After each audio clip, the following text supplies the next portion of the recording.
Ahoy, ladies and gentlemen, how you doing? Hang on. Yoink, there it is. Welcome to the BBC Spews Live. Huzzah! It's the 9th of November. Still get confused by the American date. Why they don't do it like the rest of the world, I don't know. What's the crack today then? First things first, who's in? Let's have a quick look. Where's my comments? Here we are. Campbell Roberts Rambles. Now then, how you doing? Richie Davies, all right. Pylord, now then. Online Killer, Bert M, all right. Derek, Jennifer Wilson, Richie Eric, hope you're doing all right. Rags, thanks for moderating. Davey Boy the Codhead, now then. Professor Andy, all right. How's everyone doing? Great time to be alive, isn't it? What a week. What a week. Have you noticed? In fact, I won't start with the BBC, actually. We'll go and have a look at Twitter for a bit. Have you noticed everyone's lining up to suck the Donald off now? They've shit the pants, haven't they? He was getting hammered for all that time, and now they can't. They're all getting down on their hands and knees. It's hilarious. The thing is, I was telling all the sort of conservative people at work on like Monday when it still looked like I thought Kamala was going to pinch it, and I was telling them not to panic because ultimately politics is tempered by, all these different rules and regulations. The powers that be set up a system where one bloke couldn't just completely upend the chessboard. So I was telling them, at the end of the day, even if that raddled spunk Bowser wins, it's not something you need to like massively panic about, because if you just keep on trucking and going to work and doing your business, you can deal with pretty much anything. And it's funny to me how, they weren't bothered. Like the Conservatives could deal with it. We could have dealt with a camel toe victory. But the left have completely lost the plot. And it's ludicrous to me. Like, their delusions are mind-blowing. Because the same you could say the same to them. It's not going to be, like I've told everyone who listens to me, it's going to be almost boring. If you're just like a normal person going to work, it's going to be boring. Like, none of the stuff they think's going to happen is going to happen because they're totally delusional. Totally delusional. Liz Cheney, a firing squad. Like, there was all that stuff that I've made a video of last week with Joe Scarborough. It's not going to happen. Like, it's going to be almost dull. There's not going to be any firing squads. He's not going to use the Navy to sink anyone's ships, his merchant vessels with people he disagrees with. He's not going to turn the National Guard on his political enemies. He's not going to murder anyone. He's not going to bury anyone alive in the middle of the desert. Comedians, Jimmy Kimmel. Think of it this way. If they actually believed that absolute bollocks that they've been saying, they would have fled, didn't they? Cowards flee. Look at all the people fleeing war, going to Europe. On the rare occasion someone is fleeing a war, they're straight on packing the bag straight away. If they believed all the stuff they say, they'd have already gone. Think about it. The rhetoric that the likes of Joe Scarborough and Don Lemon and all them knobheads were using, they'd have already gone, wouldn't they? If you actually believed he was literally Hitler, you'd have already left. Like, if I genuinely thought that an insane one-bollock dictator was going to come around my house and shoot me in the head, I wouldn't even be there on election night. They'd have flew to Canada like the day before the election, wouldn't they? They'd have legged it. They'd have gone. So they don't believe the things they say. It's all fiction. And then this is the cruel part. Like, I actually do think it's genuinely cruel that what they've done here, it's a political game, and they play this political game, and they've brainwashed thousands of innocent people, millions, to actually believe this stuff. No wonder they can't sleep. Like, I actually pity them. I genuinely pity them. Imagine, no wonder if you actually thought Donald was going to shoot you in the head, take your kids off you, put you in a work camp, you wouldn't be able to sleep, would you? So because of these scumbag, lying, dirty, thieving, scumbag, oxygen thief politicians and MSM commentators lying through the teeth for their own political machinations, They've apparently, in fact, let me look it up, suicide since Trump. Someone told me this in the pub yesterday. A bloke told me in the pub yesterday that over 1,000 people have killed themselves.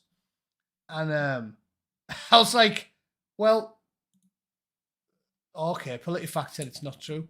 But basically, look, 2,038 suicides have been reported since Trump's election win. Even if that exact number's wrong, some people are going to have topped themselves, and you have to pity them. You have to pity them. Jack Ollie Super Chat, thanks very much. There's nothing wrong with being wrong. Being wrong and admitting it is the road to being right. If you're wrong and fail to admit it, then that is all you will ever be. Yeah, well, how many times have I said it? Face the mirror. It takes a strong man to face the mirror, and I think I am one. That's not false humility. I've been tested.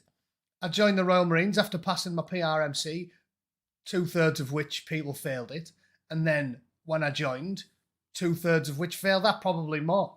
I've been tested. I am a strong man. I'm not trying to blow my own trumpet, but that's just a fact. And I always face the mirror. That's how you grow. Face the mirror. And this is what the lefty arseholes need to do. Face the mirror. Be honest with yourself. Everything they said was lies, but you have to pity these people. You know what I'm saying? Because it's, like I said to you, I've always been agnostic / atheist. I was a chippy atheist when I was a teenager. You can't blame the flock. You blame the pastor, right? And these poor people, the ones melting down on Twitter, and I mean there are some hilarious meltdown videos. It's not their fault. Most people are stupid, and they've been lied to by professional Look, wake up! It's a new lib meltdown collage. Here we are. Look at this. I know you guys think I'm a big softy, me. I'm a people person, really. I shouldn't be called the Angry Bootneck. I should be called the amiable Bootneck. I like people, really. I rant, but predominantly for humorous purposes. And I feel sorry for them. Like, if you actually believe that he is going to murder your children, of course you're going to have a meltdown. But it's not their fault because they've been conditioned. Like, they have. And it is quite funny watching them. I love a meltdown video. But you have to feel bad for them, don't you? Tobias Elwood let it slip. We had military-grade intelligence professionals purposely indoctrinating people. So it's not their fault. And I pity them. I do. Maybe that makes me soft as shite. But I pity them. Let's watch this. I haven't seen this one. What's this? A 15-second...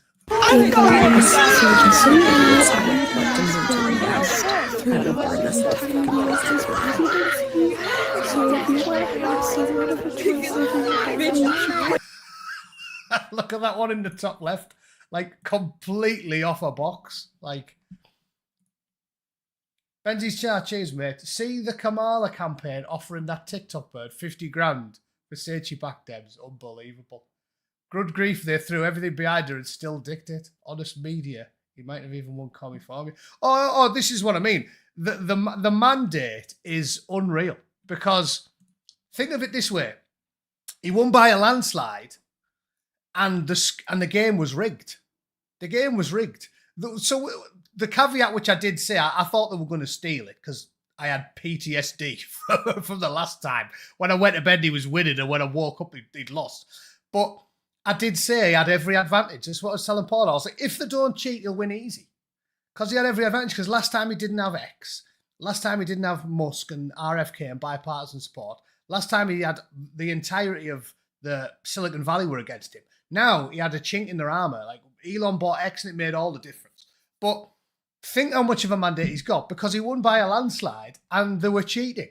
And they had the whole mainstream media against him. They had all the talking heads. They had BBC, Sky News, Channel 4, Guardian, Independent, CNN, MSNBC, all of them. They had Facebook, Google, YouTube. They're all on side for Camel Toe. And he still won. And this is the hilarious thing. They keep saying Elon Musk bought the election. Like, if you're taking an Elon bought election, you'll see loads of tweets about it. Look. Oh, no, that's a good one from Riley Gaines. Loads of people pointing out there, this is good. Look, Elon Musk is such an idiot. He bought Twitter and all he got was an entire election result. I don't see why that makes him an idiot. But it's hilarious to me. There's a good one. Tim Waltz claims Elon Musk is helping Trump buy an election. The Democrats, Jimmy Kimmel said it as well. Oh, he bought the election. The Democrats spent nearly 3 times as much money as Trump.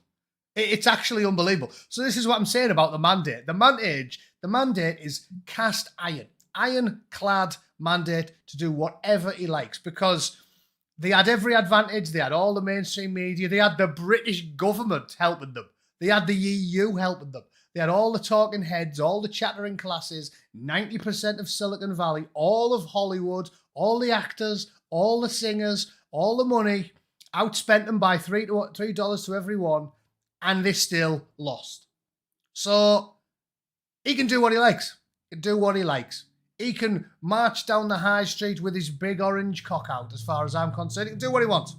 So, and also, amazing news for me on a personal level. Like I told everyone, full disclosure, I have stock in SpaceX because I put as much cash as I can spare into buying it. You can buy stock when you work for the company, but you can't buy it when you don't. So I have a personal stake in this, because now he's not going to get persecuted, is he?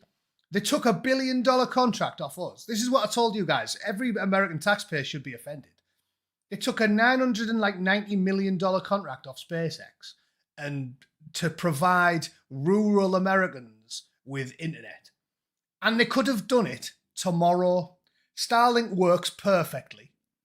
All they had to do was literally get the Starlink satellites to the consumers, and all them Americans would have had internet connections. And instead, the partisan FCC, with partisan actors at the head of it, being the dirty, corrupt Biden administration, it is a rotten to the core, illegally stripped after already awarding the contract to Elon, and then illegally stripped him of it, and then spent 10 times as much money reaching out to other service providers who don't have a satellite network orbiting the globe to try and get internet to Americans. So they spent 10 times as much money and they didn't get any houses hooked up. So think how much of a stitch up that was by the dirty, corrupt, rotten, partisan Biden White House. They've spent 10 times as much of my money, because I'm now a US taxpayer. They've spent my money, and also they haven't got a single person connected to the internet. So they've stitched up all the rural Americans who wanted to get on the internet. They've stitched up all the American taxpayers, and they did it out of spite, out of naked spite, because they knew they couldn't provide internet, these other companies, and they knew they were wasting the money, and they did it anyway. So they're just evil. And so it's great news for us all. Star my squeaky bum time. Yeah, have you noticed that? This is what I'm talking about now. They're all lining up to Notch's orange mushroom. They can't get enough of the orange mushroom now. Everyone's falling in line. Everyone. There's loads of good stuff. I've seen a video about that. They've already started saying they're going to have a peace process in Ukraine.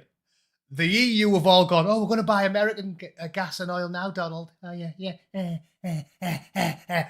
Just may as well gobble him off on the national television, because they're all lining up to suck his orange mushroom now. It's unbelievable. Starmer, Lambtron. Oh, I was naive when I said those things. Oh, we could definitely work with you, Donald.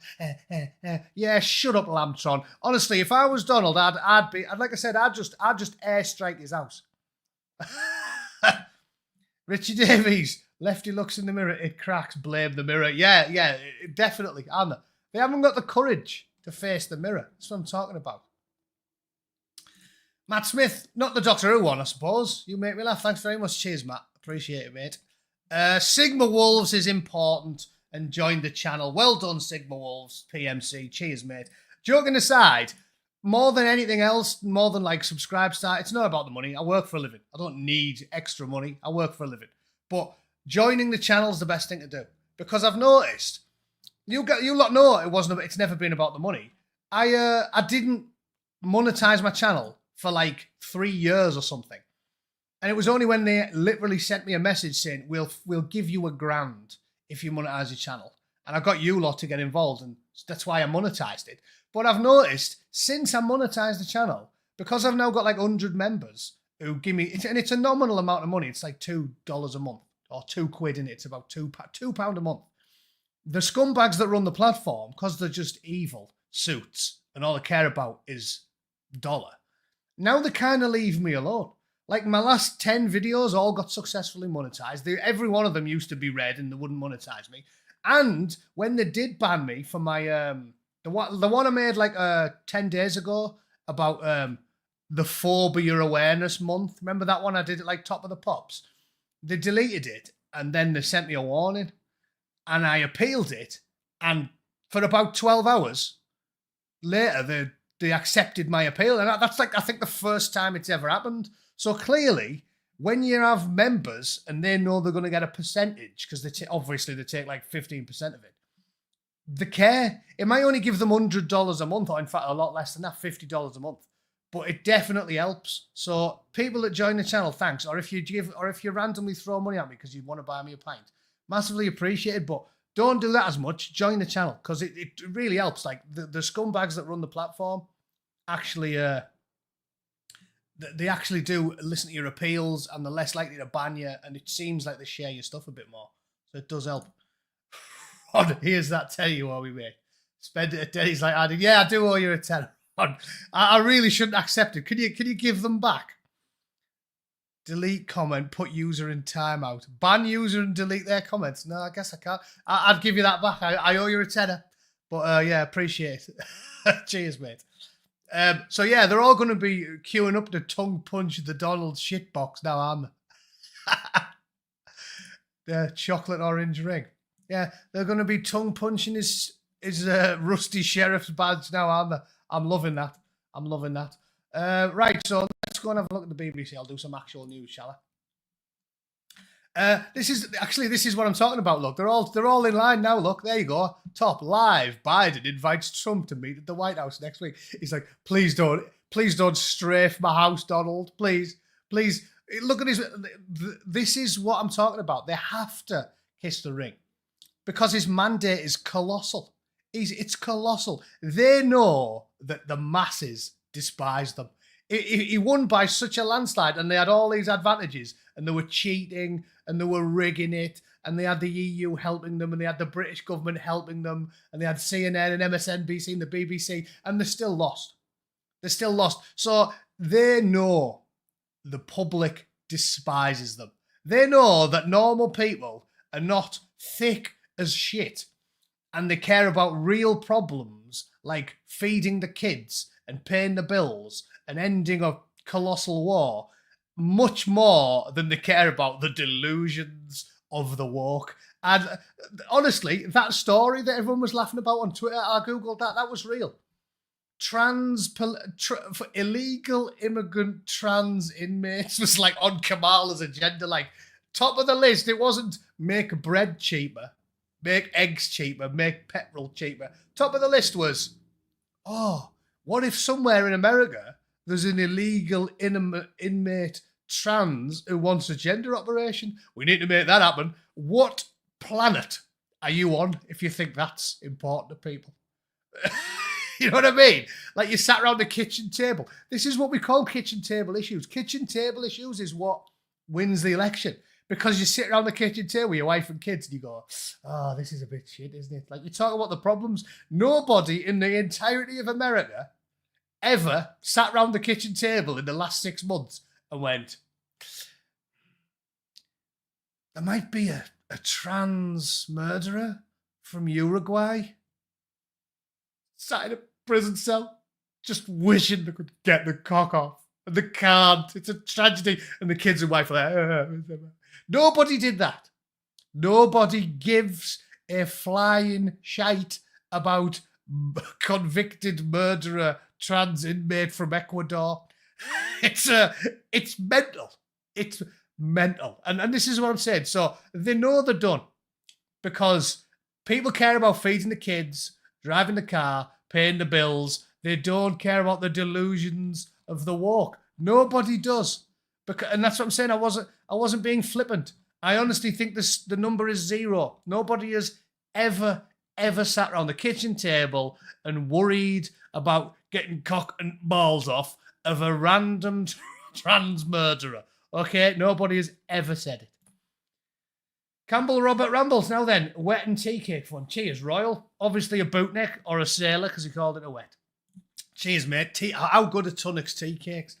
Thanks very much to the Scouser. Some Scouser sent me, I can't remember who it was now. I get so many emails. Someone sent me a Rington's tea cake. Absolutely banging, that Rington's tea cake. I don't know, probably only $2.99 if you live in England, but get one. The mint, hoofing, like a little bit of orange peel in there and some sultanas, bit of nuts. It was mint and then a little hint of tea in there. I know I sound like a pensioner, a blue-rinsed lady, waxing lyrical about tea cakes, but it was hoofing. So thanks for that. Oh, was that you? There you go. Cheers, mate. Absolutely hoofing. I've wrote down anyone who's sending me shite, and I will send out. I've actually got mailers on my printer back there, so I'll do my admin and send out some stickers and shit art next week. So I appreciate it. I am a tea junkie. I'm an Englishman. We all like tea, don't we?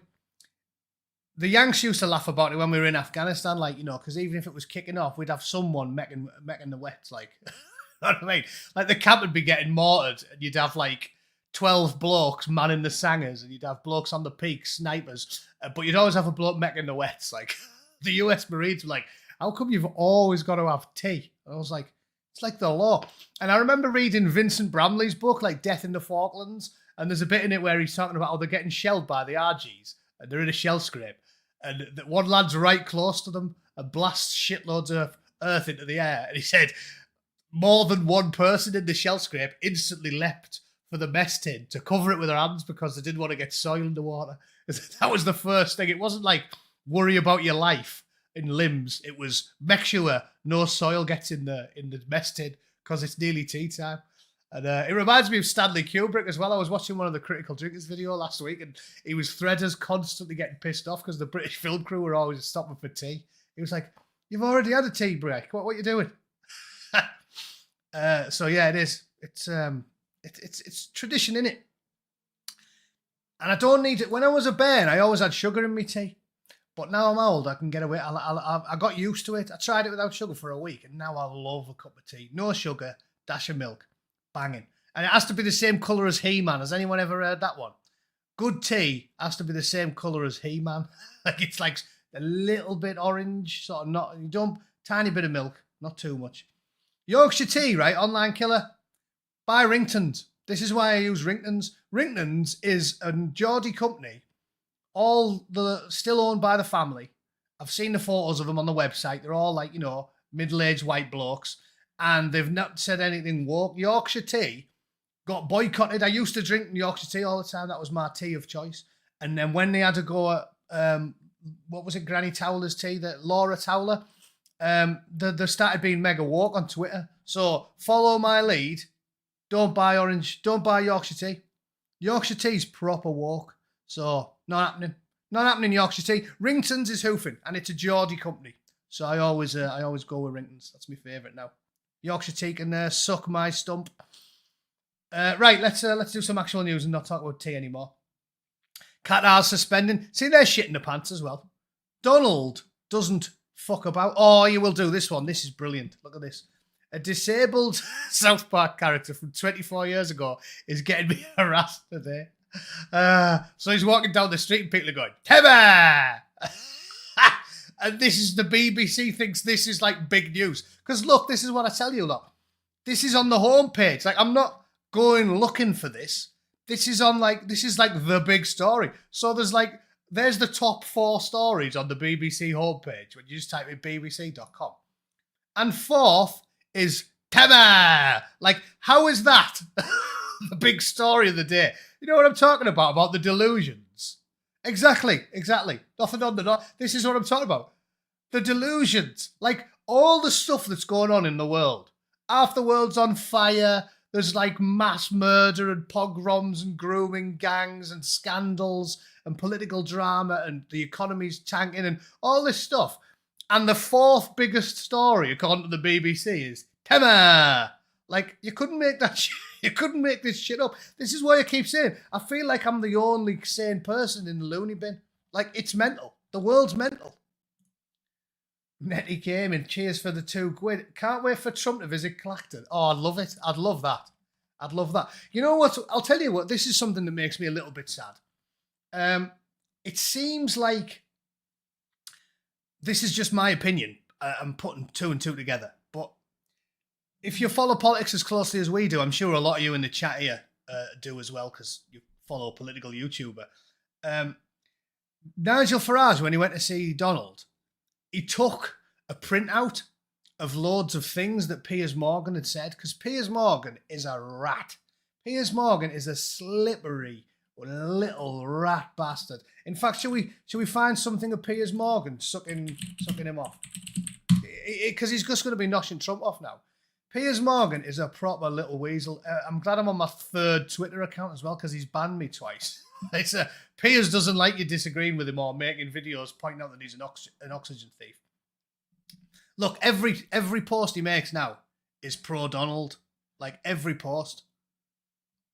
And Piers Morgan, if you remember, was proper. He was just as bad as Lambtron. He was saying stuff that was just as bad as Lambtron, Piers Morgan was, because he's a rat. And now every post he makes, look, it's Donald. Oh, these people are lunatics. You said the same stuff as they did, Piers. You horrible, slimy little shitbag. Oh, look at Donald, yeah. Well, congratulations, my friend Donald. Oh, yeah, I called my friend Donald. Yeah. Well, he's a weasel. And you know what makes me sad? When Farage took a load of printouts to Trump and showed him the stuff Morgan had been saying, I understand why he did this, but he shouldn't have done it, because if someone takes the time to print stuff out and all this, you can see why I think Donald thought he was being a bit of a weasel. So I think Donald's put two and two together and come away with 5 there. I feel like Donald thinks Farage is a bit of a weasel. Like, it feels like he's sort of put him at arm's length, and he's still pally with Piers. And unfortunately, that's what he's done. I think he's took it the wrong way, because it is a bit. Why is he living rent free in your head? Like, enough that you're gonna print it out and take it over. Like, so basically, Farage took out a printout of all the massively offensive Lammy style stuff he'd said about Trump and showed him it all. And he's gone, yeah, but you're a little bit of a weasel. So he's still pally with Piers Morgan, which is a crying shame. Piers Morgan is a rat. Some of the stuff Piers Morgan said about Trump was just as bad as anything Lammy said. So he's just a total weasel, Piers Morgan. And as I said, Farage, I'm still on the fence with Farage. Like, obviously, like I said to you, I massively prefer him to anyone else in the British Parliament. Even Tice, right? Tice is more of a weasel than Farage. But Farage, I'm on the fence about. But as I've told you many times, you never let the perfect be the enemy of the good. I'm a pragmatist, and this weird thing that the right do, where they just constantly have a go at each other. Like, I guarantee there's people in dark corners of YouTube who consider themselves right-wing and conservative who hate me. Like, some of the ones who are like massively conspiratorial, they do that all the time. They let the perfect be the enemy of the good. I'm not saying Farage is perfect. I'm not saying I love the bloke, but I mean, it's better than everything else, isn't it? Like, you can't just disagree with any option that's presented to you in the hope that something better comes along. Would I like someone who's proper, like, militant about throwing out all the jingly boys and, you know, really getting tough on law and order? Yeah. But I mean, we'll work with what we've got. Like, Farage and Lee Anderson are better than, what, some fictional right-winger that doesn't exist and can't get into power. Like, it's dead weird. I've noticed some bloke was more than one bloke, probably 3 or 4 blokes were massively having a pop about me because I made a video about what's gone on in the Netherlands yesterday.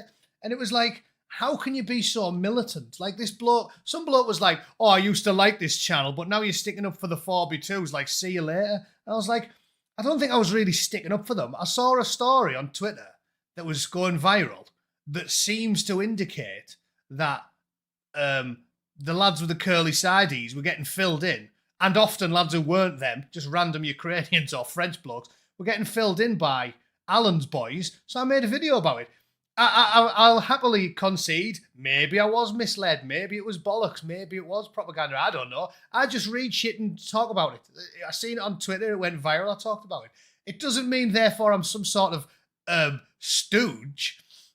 Like, there's people having a go at me. I've actually been sent messages where people think me, some bloke said, you, Paz, and Rotten Politics all came out roughly the same time because we're all actually secretly being paid by Mossad. And I was like, really? Like, a random bootneck from Borough is what? When did I get into bed with them? I've got nothing to do with them. As I've said to you lot, I'm very on the fence about that whole conflict because I'm not religious and I couldn't give a shite either way about the Torah or the book you can't even say, the other one, the one that starts with a Q or a K, depending on how you spell it. I don't care. Like, I don't care. I have nothing at all to do with them. And I've talked about the King David Hotel bombing before. I'm aware everyone's got their own agenda, and I'm on the fence. I've got nothing in common with either of them. I don't believe in it. It's bollocks. I'm nominally Church of England, and I come from 50 generations of Brits. England, Scotland, Ireland, Wales. That's where my family's from. And a bit of Scandi, if you do a DNA test, but too far back for me to remember. I've got nothing to do with any of them. Yeah. The Mossad bootneck. Yeah. I don't even think I've ever even met an Israeli. They're not exactly common, are they? So that's a bit weird. It's a bit weird. And that's what I'm saying. People take this shit too seriously. Like, all right, maybe it was bollocks. Maybe it was the 4B2 starting all the chew. I don't know. I just read what I saw on Twitter. Doesn't mean I've personally shook hands with Benjamin Netanyahu, does it? You absolute lunatics. Richie Yankton, we need Guy Fawkes back in. Yeah, well, I've told you this. The very weird thing about tribalism is, as I said, I can't and wouldn't advocate violence, but I reserve the right to laugh, right? You can't stop us doing that. Bernard Manning always said it, and that's my motto. It's why I crack jokes on the internet. They can't stop you laughing. So I can't advocate it, but I reserve the right to piss myself laughing if a plumber from Leeds called Dave loses his rag and partakes in a bit of violence against the degenerate, pervert, evil, corrupt scum that run the European Union and the UK. They are the worst people on earth.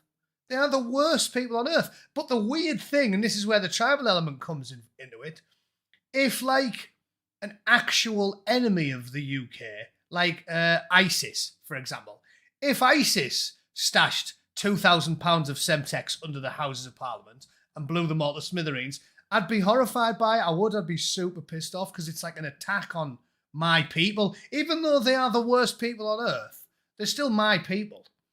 So if they reduced Houses of Parliament to ash, I'd be gutted about it. But if Dave the plumber from Slough did it, I'd piss myself laughing. So isn't that a weird quandary? You know, I'm an introspective person. I do a lot of thinking. I've thought about that a lot. Isn't that weird? I'd piss myself laughing if Bob from Luton had cracked a bit of Guy Fawkesry, but I'd be devastated if Osama did it. So, yeah, a bit weird that, isn't it? Tribalism's a strange thing, and none of us are immune to it. I do try to be like a man of logic, but yeah, tribalism's a strange thing, and I'm ultimately I'm an evolved primate like everybody else. So, yeah, that's a weird one. Yeah, that's everyone says that. They're the last honest man to enter Parliament. They are shocking. They are shocking. The people that run the UK are just the worst. The worst. They have no redeeming features at all. Like, I honestly feel like this is true. The Houses of Parliament should be like it was in the very beginning, where you have to get forced into it. Do you know what I mean? Because Terry Pratchett said it wonderfully in one of his books. You know, I've read like nearly every Discworld novel. I love Terry Pratchett, and there's so much wisdom in some of the things he said. And I remember one of his quotes was like, "The problem with politics is the only people that should be doing the job definitely don't want it. Any person who aspires to be prime minister should on no occasion ever be given the job." And that's the problem with the whole system, isn't it?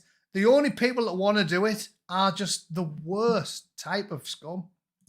Hey, Mrs. GB bought some Rington's tea. Get in, Geordie tea. Can't get enough of it. No, conspiracy theorists. I do not work for Rington's tea. I have no affiliation to Rington's tea. I've never met the owner. I haven't pulled off the owner of Rington's tea. Never happened. Yeah. I just like it. I've never done any adverts. Now I'm big enough. I've got past 50k. I've actually been sent probably about, I guess in the last 6 months, probably about 7 or 8 requests to do ads for people. But like I said, I work full time, so I'm not desperate for money. It's a great position to be actually working class. You know I'm a glass half full type of guy, but it's great to be working class. It's great to come from a shitty town. I always tell everybody this. I love coming from Middlesbrough because it's life enhancing. You live in a shithole and everywhere you go is nicer. California, I walk around with a spring in my step every second of the day because it's fantastic. The weather's amazing. The food's amazing. It's good having misery because it gives you a nice baseline to work off, right? And being scruffy working class, single parent, my dad was a welder, my mum died when I was a bairn. It gives you grounding. And I don't need money. This is why I didn't monetize the channel for 3 years or whatever it was. I don't. I'm immune to it. I'm genuinely immune to it because I've had nout and I don't need nout. I've embraced a Spartan lifestyle. I wouldn't do anything for money. If they offered me 100 grand or $100 million to completely go against my principles, it wouldn't happen. I'm telling you, I'm immune to it. Anyone want to test me out? Find a random peculiar billionaire to offer me money to do something that I totally disagree. It's not happening. I'm immune to it. And that's the problem with our leaders. They get into it because they're grasping. We should force them to take the job. It should be like every pub or social club gets together. And if you know someone who's got real integrity, you can all band up and force them to take the job. Because anyone in Parliament is a degenerate. They're the worst people. And because this is what I'm talking. The reason I'm idealistic is because your childhood forges you. This is why scary, hairy men from third world countries generally can't be trusted. Of course, you get some diamonds in the rough, but you're a product of your environment. Again, there's no hatred in your heart. Everyone talks about hate all the time. You hate this, you hate that, you hate this. It's not hatred. I don't hate these people. I don't. I sort of pity them. But if you were born and raised in a dust bowl, like in Mogadishu, where it's dog eat dog, rules of the jungle, get what you can take and keep what you take and do what you can't even blame them for coming to the UK and being horrible, thieving, lying, devious, shithouse bastards. You can't blame them for it. And I don't hate them, but I don't want to invite them in. Like I said, it is the rabid dog is the good analogy because I don't hate them. I understand why they do it, but I don't want them to finger my missus. Do you know what I mean? There's no hatred for these people. It's ridiculous. So hate's not the word. I understand it, but I still don't want to enable it. You're a product of your environment. And I was raised in a nice house by nice people. And I remember being one of my most fond memories. I think this is why I like tea so much. One of my earliest memories is being about 3 or 4, and sitting on the living room floor. And my mum bought me a little Peter Rabbit mug. I think my brother's got it somewhere back in the house somewhere still, which is nice to see. But I had a little Peter Rabbit mug, and on the inside of the mug, there's a Peter Rabbit with his little blue cardi on. And I remember my mum bringing me tea when I was a little kid, sat watching telly. And as soon as she put the tea down when I was a bairn, I used to pick it up and drink it as fast as I could, just until it was below his nose so he could breathe. I remember being really, really young, like 3 or something, and wanting to stop Peter Rabbit from drowning. So she used to put the tea down and I used to neck the first inch as fast as I could and it'd be burning my lips just so Peter could breathe. And I remember doing that as a little kid. So maybe that's why I love tea so much. It invokes very fond memories in me. But that's just something that I don't understand is people thinking you're a bad person. Like, I'm not a bad person. I'm an idealistic person because I had a good childhood and I had great memories and everyone was always nice to me all the time. And I grew up reading David Gemmell books. I remember I love them and I really took them to heart. And in David Gemmell books, that's some of the lines my dad used on me as a kid. He's pinched from David Gemmell. I told you the one he always would tell me. A man never wants to look in the mirror while he's having a shave and be ashamed of the man who looks back at him. Something that I really took to heart. And it's like you try to live your life to these things when you were lucky enough to have a moral upbringing. Like my mum and dad did right by me and I'm idealistic and I grew up watching Sesame Street and reading David Gemmell books and it has a profound effect on you. And the people that we let in didn't have all that. And I pity them just like I pity the woke. It's not their fault. But we shouldn't enable them to brutalise our children and wreck our nation and ruin everything our parents gave us out of misguided idealism. Do you know what I'm saying? It's the sick dog. I love dogs. I love them. But if one's in bad clip, I'll put it down. Not because I hate it, because I have to, and because I have the stomach to deal with it. It's hard getting your dog put down. I had to take my dog to get put down when I was a teenager. It was hard, but I did it because it was the right thing to do. This idea that we should wreck our nations by some misguided, ignorant idealism is what offends me. And I really despise the stuck-up, arrogant walk, criticising people like us as if you're a bad person. I'm not a bad person. I was raised not to be, and I feel as if that shaped me.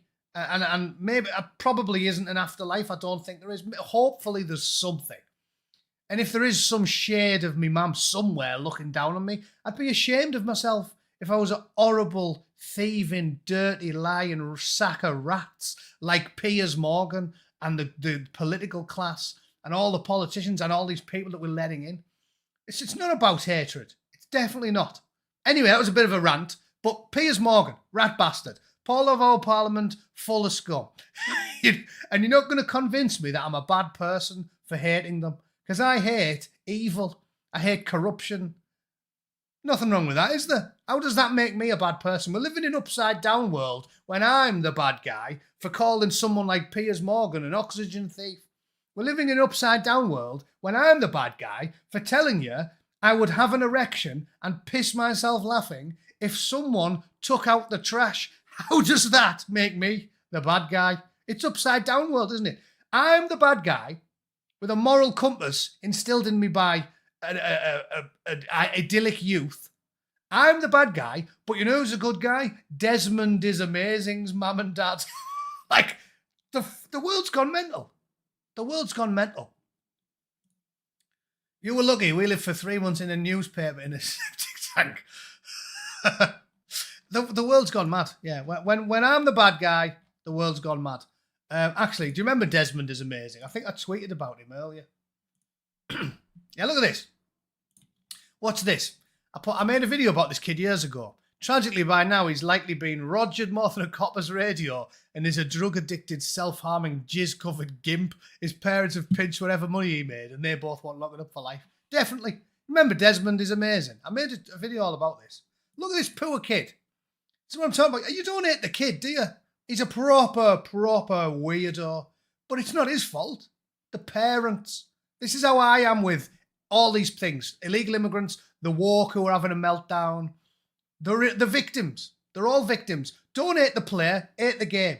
And in this point, the game is his parents, all the MPs, Joe Scarborough, all the mainstream media, all the people in Broadcasting House, the political elites have caused all these suicides, caused all this depression. This kid's life's going to be ruined. I don't know where he is now because he's probably 10 years ago, this, right? I don't know where he is now, but I guarantee he's a chronically suicidal, drug-addicted, jizz-covered gimp. I guarantee you that. Anyway, watch it. Watch it while I have a drink. I was born in Pride Month in the year 2007. Gay pride means self-expression to me. Hi, I'm Desmond is Amazing. I'm 10 years old, and I'm a drag kid, and I live in New York City, and I am an LGBTQ activist and advocate.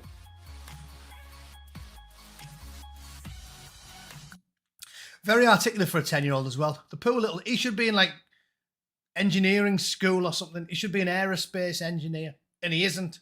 You know what he is? He's a drug-addled gimp with an arsehole like the top end of a welly. That's what he is. His parents won't lock him up. I discovered that I wanted to drag when I watched the first episode of RuPaul's Drag Race when I was 2. Then I moved on. Well, what are you showing him that for when he's 2? You know what I watched when I was 2? Watership Down. Right? That's what I watched when I was 2. Postman Pat and his black and white neighbours. That's what I was watching. What? Why is he watching that? You might as well show him the gimp scene from Pulp Fiction. Oh, you're 2, you're old enough. Here, watch this. Squeal like a pig. Wait. What you doing? The poor little twat. It's shocking. So like little dresses. Then I moved on to making outfits. I got my inspirations from designers like Alexander McQueen, Betsy Johnson, Comme des Garçons, Jean-Paul Gaultier, the Club Kids. Jean-Paul Gaultier. Remember him on Eurotrash? I told you I used to love Eurotrash when I was a teenager. Hello, my British chums. Yeah, you knew he'd be into JP, didn't you? You knew it. Parents want locking up.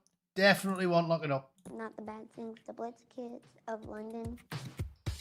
And if you want to do drag, just start off with a little wig and some lip gloss and a little like t-shirt and a little skirt and some heels or sneakers, whatever. You can be a drag queen no matter what. I've always been You can be a drag queen no matter what. Nah, you're all right, son. You're all right, son. I'll take a pass. I'll take a pass, son. You're all right. Yeah, it's shocking, isn't it? Lock them up. Lock them up. Lock them up. Let's start Trumpy's mantra. Lock them up. Mental. Yeah. Someone was showing Desmond Eurotrash when he was 4. This is what's going on. It's shocking. Yeah, put the Ragy Dolls on for him. If this kid grew up watching the Ragy Dolls, he wouldn't be getting Ragy Dolled all over by a big black fella in an alley in New York City now, would he? Watch the Ragy Dolls. Don't get ragged all over. Easy. Put that on a t-shirt. Ragy Dolls, not Raggy Boys. Easy. So it's crazy time to be alive, ladies and gents. Crazy time to be alive. And his parents won't lock it up. Definitely. So there we go. Problem solved. Come up with something else logical. What else is going on today? Oh, this is another one. I hate this. Putin's man in Parliament. You know I'm a big fan of Peter Hitchens, right? This scrawny, skinny, dying sack of rat, Stephen Flynn. Have you seen the clip of Stephen Flynn? Have a look at the clip of him. He is MBA, man barely alive. Sergeant Major, have this man placed on double rations immediately. Look at the clip of him. If you look like you've got AIDS when you're healthy, where do you go when you get it, Stephen? What are you going to do? So you're in trouble when you get it, Stephen, is all I'll say. How childish is it when the second you try to stop a war, they call you Putin's man? Like, they said this about Peter Hitchens. Peter Hitchens, he's been right on the money for years because he's old and wise. And he was saying this a year ago. He was like, all war has to end eventually. So you go to the table and you make a deal and you end it. To instantly go, oh, therefore Putin. It's childish. Why is he Putin's man? He's an Englishman. Nigel Farage, for all of his flaws, is, from generations of British people. Why is he going to love Putin? Why? It's irrational. Like I told you, it's like saying I love Benjamin Netanyahu. Don't know anything about these people. Have nothing to do with them. No family ties, nothing. Farage is just doing his bit to try and end the war. You can't just instantly say, therefore he's a Russian. It's crazy. So, shut up. Stephen, you go first. No bed. You go first. Pick up a rifle and go and do your bit. Because it's always the same. They're all super brave when they're shoveling your kids into the meat grinder, but they don't want to do anything with it. Right by conquest is a thing. Okay, I'll finish with this because my missus is coming home with my mother-in-law, so I want to actually go and see them. Yeah, weird that, innit? Want to go and see your mother-in-law. I like mine. I've told you about this. My theory about mother-in-laws is it's the opposite gender who makes the jokes. Like, who's a bloke who's married in the chat who doesn't get on with a mother-in-law? I think it's a gender thing. I think if you're a bloke, you won't like the idea of a big hairy geezer tonking your daughter, okay? And if you're a woman, you won't like the idea of some shrieking harlot coming in and stealing your big handsome boy off you. So that's what I think. I think generally son-in-laws get along with mother-in-laws, but they don't get along with father-in-laws if they're going to have a problem. And daughter-in-laws, father-in-laws will love the daughter-in-laws, won't they? Dads like girls, and boys like, it's just the way it is. Boys like girls, girls like boys. I think all the mother-in-law stuff comes from women. Like, women don't like the mother-in-laws, but they probably like the father-in-laws. And I like my mother-in-law. So, guilty. I'm not going to do any Les Dawson-style mother-in-law jokes. Which does remind me, did you see the Twitter crack with the bloke taking the piss? Like, he's crying. I don't know where it is now. Shall I have a quick look, or I'll just tell you about it? Yeah, I'll just tell you about it. And there's a bloke filming it. He's like a Mexican bloke or something, and he's going, I am so worried about my mother-in-law. Now Trump's took over. He's going to deport her because she came here illegally. She lives at Acacia Road, number 6, behind the green thing. Yeah, she's usually home about 3 o'clock. I like it. It's well done. It's well done. So I like a mother-in-law joke, but they are only jokes because I like my mother-in-law. Anyway, to talk about the war. That bit was just in case she's watching downstairs. To end the war, it's common sense. All wars end eventually. This is all I'll say about it because I don't like talking about it. I'm sick of talking about it. You deserve what you're willing to fight for. That's it. Case closed. When we were getting harangued by the one bollocked Austrian, we fought tooth and nail for it because it was our land. It was our ancestral home. We fought for it. If the people in Ukraine, a very complex nation with a very complex history, of which vast swathes of them in the east of the country feel and are ethnically Russian, and they don't hate the Russian people, if they want to fight for it, let them fight for it. I respect any man's right to fight. But don't tell me that I have to care so much about an internecine foreign conflict that I'm willing to shovel blood and treasure into the pit to make it happen. I'm not anti-Ukraine. I'm not pro-Russia. I'm just a man of logic. And you get to keep what you're willing to fight for. The system kind of works, doesn't it? The system works. If politicians aren't putting the fingers on the scales, the system kind of works. Because if you are the victim of an unjust war and you definitely feel strongly about it because it's totally unjust, like Adolf bombing the shit out of London, then you're willing to fight for it. You're willing to die for it. You're willing to see your kids die for it because it's the principle of the matter. But if it's not a just war and it's being started by money men and propagandists and there's a lot of lies involved, it's a funny old thing, it's harder to recruit, isn't it? Didn't have any trouble recruiting during WW2 because it was black and white. We were fighting for our ancestral homelands. No. If the Ukrainians want it, let them fight for it. But if they're not willing to, well, then you go to the table, don't you?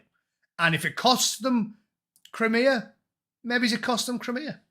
Again, I'm not pro, because this is someone will snip this and go, oh my God, Angry Bootneck works for Putin. Oh yeah, he definitely noshed off a Russian president as well.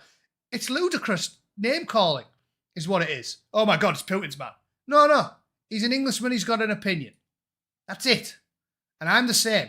I've got no dog in the hunt. I don't hate Ukraine. I don't hate Putin. I'm just looking at it impartially. If you want to fight for it, fight for it. If you don't. And then it'll sort itself out.